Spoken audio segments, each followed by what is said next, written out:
శ్రీ గురుభ్యో నమ. గణేశ గురుభ్యో నమో నమ.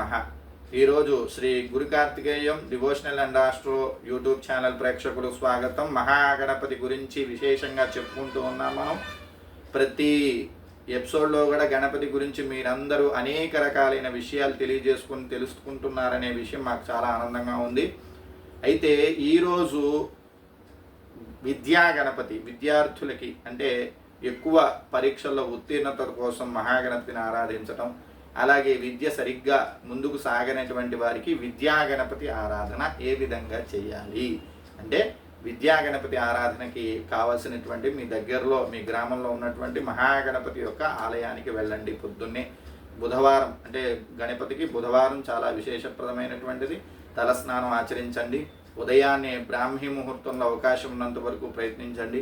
లేదా సూర్యోదయం అయిన తర్వాత 1 గంటన్నర లోపు అంటే 8 గంటల లోపు 7:30 లోపు మీరు మంచి ముహూర్తము, రాహుకాలం, యమగండం, వర్జ్యం లేకుండగా మంచి శుభ సమయంలో ఆ దేవాలయానికి మహాగణపతి ప్రతి దేవాలయంలో గణపతి ఉండడం జరుగుతుంది. ఆ గణపతి దగ్గరికి వెళ్ళండి.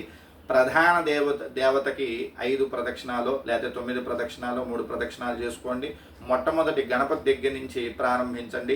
గణపతి దగ్గరికి వెళ్ళి మీరు గనక 5 ప్రదక్షిణాలు చేయండి. మహాగణపతి యొక్క మూల మంత్రం ఉంటుంది. ఆ గణపతి యొక్క మంత్రము ఓం గం గణపతయే నమః అనే మంత్రం మీరు చదువుకుంటూ లేదా గణపతికి సంబంధించిన వక్రతుండ మహాకాయ కోటి సూర్య సమప్రభ నిర్విఘ్నం కురుమేదేవ సర్వకార్యేషు సర్వదా ఆ యొక్క శ్లోకం మీరు మహాగణపతికి సంబంధించిన ఏ శ్లోకమైనా చదువుకుంటూ 5 ప్రదక్షిణాలు చేయండి.